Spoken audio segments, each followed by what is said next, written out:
Heyo,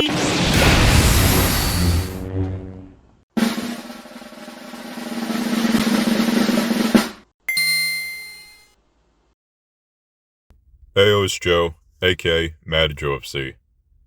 The script for this video was originally a continuation of the script for my last iPhone video, where I talked about how the 15 Pro Max is the same phone as the previous 4 iPhones before it. Though, as I continued with the script, it got so long and started to be nothing about specifically the iPhone 15 Pro Max, and became more about iPhones in general. Therefore, my iPhone 15 Pro Max video ended up being very short, and I took the rest of the script from it and made the rest of that script be its own video. This video. Ever since at least the iPhone 11, every iPhone that's been released after it has been pretty much the exact same phone. I see tons of iSheep on social media and in the comment section of various iPhone-related YouTube posts blindly defending that by saying things like, "No need to fix what isn't broken," or "The iPhone doesn't need any unique features because it's already a perfect phone," or "Smartphones have hit their peak, there isn't really anything else that can be done to make them better." And to all those statements, I say, bullcrap. And now, I will dismantle all those statements and explain why they don't hold any weight. As for not needing to fix what isn't broken, yeah, that's true. Though that doesn't mean that a smartphone manufacturer should just completely settle with a single hardware and software design for their phone that no longer ever changes or evolves. Nothing is meant to reach a ceiling of perfection because nothing will ever be perfect. Especially technology. There is always room for improvement and expansion. They don't have to fix anything about the hardware or software of their phones, but they can at least expand upon it and add things to it, especially the software. There are literally countless interesting, unique, useful features and customization options Apple can add to iPhones. Features and customization options that Galaxy phones and other Android phones have already had for years now. As for the iPhone already being a perfect phone, bruh. iPhones are so freaking far away from even being close to perfect. iPhones have hardware, software, performance, and battery problems just like any other Android phone. Speaking of battery problems, I still see people in the year 2023 bashing Samsung about the exploding batteries in the Galaxy Note 7. All I can really say at this point is, using that battery issue to bash Samsung is so freaking pathetic at this point in time. That was 7 freaking years ago. Let it go. Not a single Galaxy phone from Samsung has ever exploded after the Galaxy Note 7. Billions of people who have bought any Galaxy phone after the Note 7 have not had any issue with the phone exploding. I never had the Galaxy Note 7 because before its release, I had the Galaxy S6, and my next upgrade from that was to the Galaxy S8. Though all the Galaxy phones I've owned for at least 1 or 2 years each after the Note 7 never had any exploding or heating problems. Those phones being the Galaxy S8, Galaxy Note 10, Galaxy Note 20 Ultra, and my current phone, the Galaxy Z Fold 4. It's so low and pathetic that iSheep still bash Samsung about something that happened with only one of their phones and has never happened again with any other phone released after it. I'm pretty sure the reason for them doing so is because they know there isn't really anything else they can use to bash Android phones about in the present era of smartphones. They can no longer say that Android phones are slow and laggy because within the past decade, Android software has come such a long way and has evolved incredibly well. Android phones gained the ability of having a 120Hz refresh rate first before iPhones, and even in the current moment, Apple gatekeeps the 120Hz refresh rate for only their Pro iPhone models, while the lower tier models cost $800 and have only 60Hz refresh rate. Meanwhile, Samsung's $400 Galaxy A series budget phones have 120Hz refresh rate. Those same Galaxy A series phones have the ability to split screen multitask, the ability to wirelessly charge other mobile devices and accessories from the back of the phone, whereas the $1,200 iPhone 15 Pro Max has only one of those features, being the 120Hz refresh rate. Yet people think the iPhone is already perfect, even though it lacks a ton of features Android phones have that are now standard and expected features. I've seen people make the argument that the average consumer won't even notice or care about the difference between 60, 90, and 120Hz refresh rate. That's true for some people, though there are also a ton of people who will notice and care about the difference. Having used Galaxy phones with a 120Hz refresh rate for years now, I can attest that it's as smooth as butter, and anything below it feels and looks sluggish to me. Even if there are people who don't notice or care about the refresh rate on their phone, that isn't the point. The point is that it isn't fair to the loyal consumer for a company to not give them the best possible refresh rate the device is capable of for the price they're paying for it. iPhone users can't bash Android phones for having potato quality cameras anymore either, because the most current Samsung Galaxy S Ultra and Google Pixel Pro phones both take better and higher quality pictures than the most current iPhone Pros. The current Galaxy S Ultra and Pixel Pro phones have objectively better cameras in terms of the hardware and software, and it shows in the difference in the photos taken from those phones in comparison to the iPhone. I would now do something that iPhone users don't have the cojones to do. Acknowledge and praise something a smartphone competitor does better than the brand I prefer. Even though Android phones have now surpassed Apple in terms of taking better photos, it is undeniably clear that iPhones still capture the best photos out of any smartphone. It isn't up for debate. Don't get me wrong, current Android phones capture excellent videos. However, when comparing the video taken from any Android phone next to a video taken on an iPhone, it is more than clear that the video on the iPhone is smoother than on Android. iSheep no longer have anything they can bash on or roast Android phones about, which has resulted in them pulling every last piece of hay from the barrel and continuing to bash Android for things that have now been completely resolved years ago.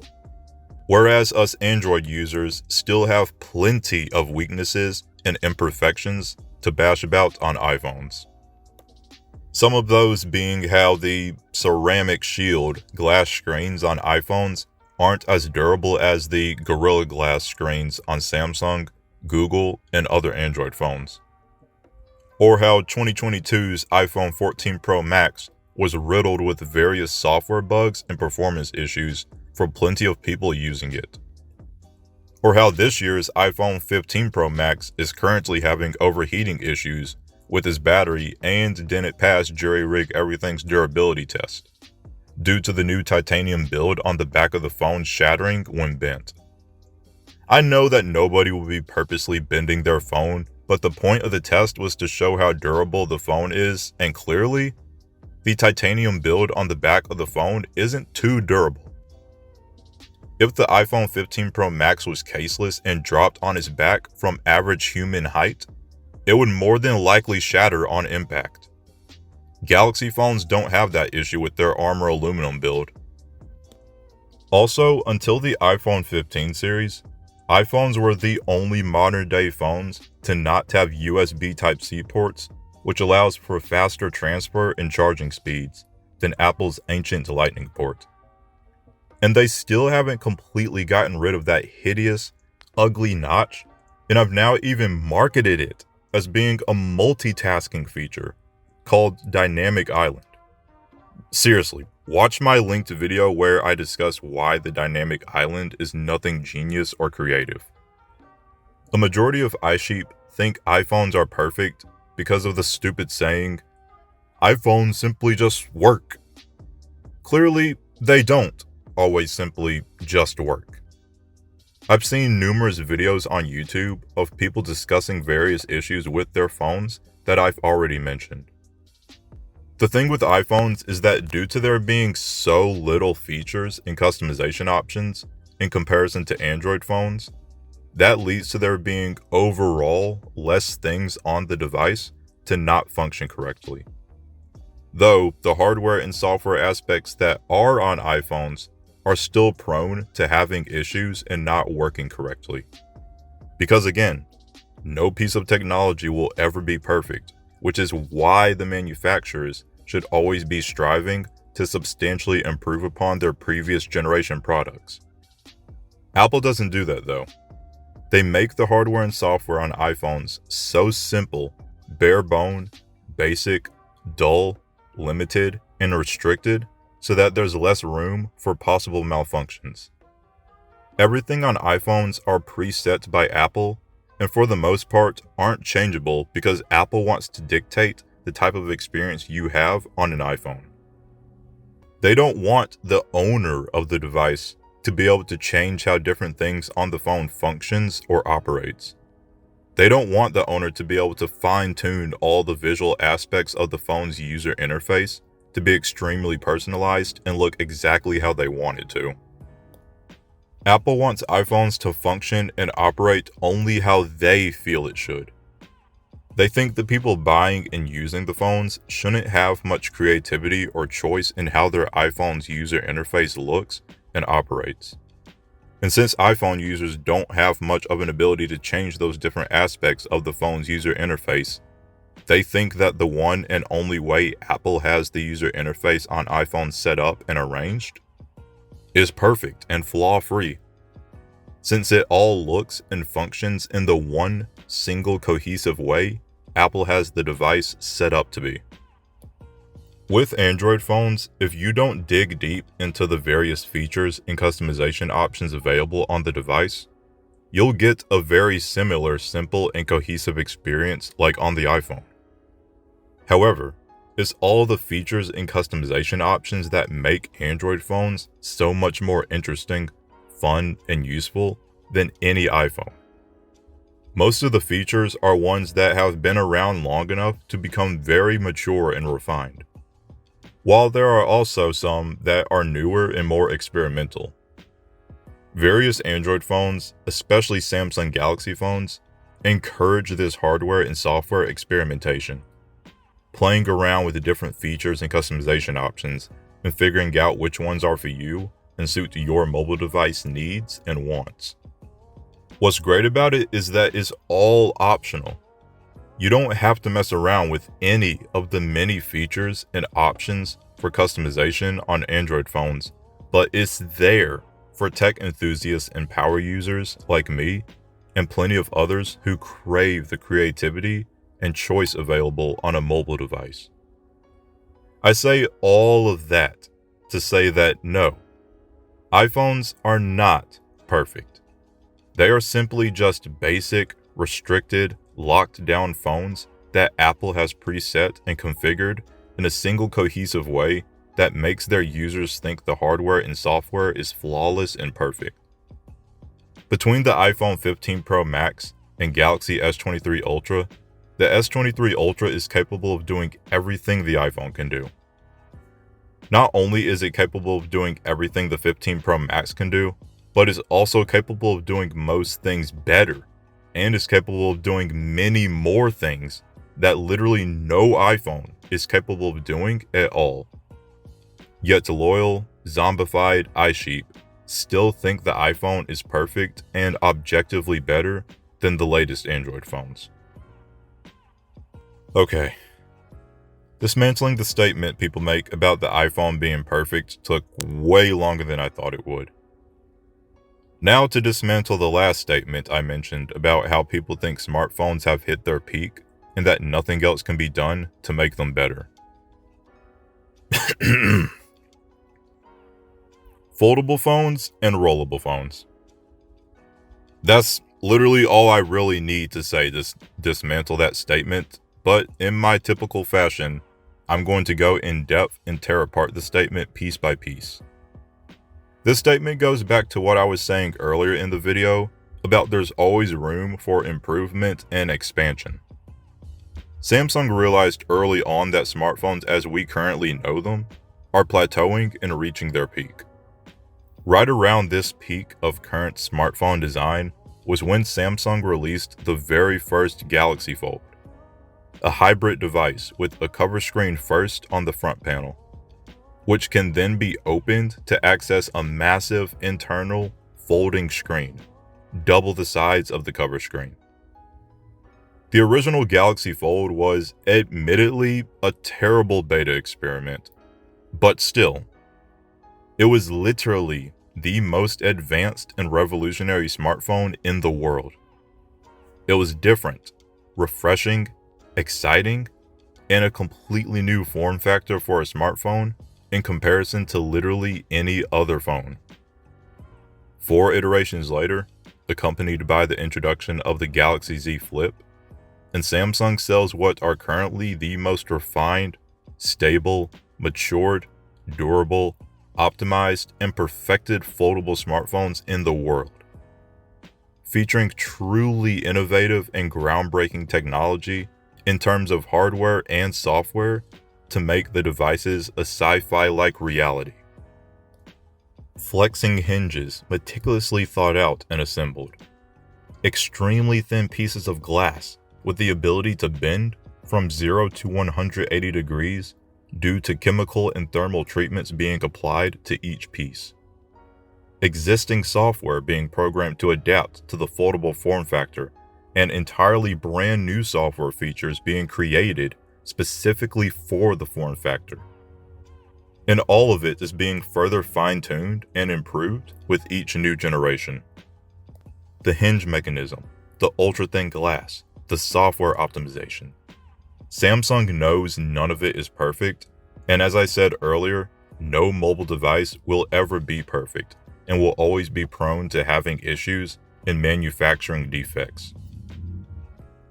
Despite this, Samsung continues to push boundaries and raise the bar for their foldable smartphones, improving and expanding upon them as much as possible.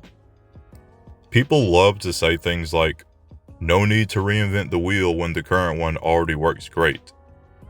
I get that, though I also understand it's possible to reinvent the wheel while also keeping the wheel you currently have. That's exactly what Samsung did. They didn't get rid of any of their non-foldable phones when creating the Galaxy Z Fold and Z Flip. They simply just added them to the roster of their already existing phones as an alternative. They introduced their foldables as a brand new category of smartphone. Now, other smartphone companies are doing the same thing, adding foldables as an additional category in the roster of their already existing smartphones. They don't have to get rid of what already works great, though there is nothing wrong with introducing and adding brand new alternatives to the currently existing roster. For consumers out there like myself and millions of others who are bored with the standard slab phone and desire something more, something different, unique, and exciting. I say all that about Samsung and their Galaxy foldable phones to deconstruct that final statement I said iPhone users say. My point being that while the standard slab smartphones are reaching their peak, there is still plenty that can be done to make them better. As long as companies like Samsung, Google, and others are willing to take risks, experiment, innovate, and push the boundaries of what's externally and internally possible with a smartphone. So to conclude this video, I'll now go back to what I said at the beginning of the video. Though this time, with you having now heard all the context I provided throughout the video. Ever since at least the iPhone 11, Every iPhone that's been released after it has been very much the exact same phone. I see tons of iSheep on social media and in the comment section of various iPhone-related YouTube posts, blindly defending that by saying things like, "No need to fix what isn't broken," or "The iPhone doesn't need any unique features because it's already a perfect phone," or "Smartphones have hit their peak, there isn't anything else that can be done to make them better." And to all those statements, I say, bullcrap. And now, I have dismantled all those statements and explained why they don't hold any weight. iPhones are not perfect and need to experience true change and evolution. Samsung, Google, Motorola, and multiple Chinese companies have meaningfully changed and evolved their phones, giving their consumers the option to experience a brand new, different, unique type of smartphone in the form of foldables. If they can bring an entirely different alternative smartphone to their current existing roster, then Apple can do the same for their consumers. Or they can continue to keep making lackluster, bare bones, and minuscule changes to the iPhone's hardware and software every year, doing the bare minimum, giving it different colors and a different name, then advertising it as a brand new revolutionary change from the previous iPhone. Unfortunately, their consumers couldn't care any less due to how ignorant, stubborn, misinformed, and uneducated they are about Android phones, and to an extent, even their own iPhone. In the end, having the most popular phone and the highest status symbol matters more to them instead of the company deciding to bring meaningful changes and evolution to the device. I hope you enjoyed watching, and post in the comments any questions or thoughts you have about what I said in the video. Alright, that's it. Good times and positive vibes, everyone. Stay humble. Stay grateful.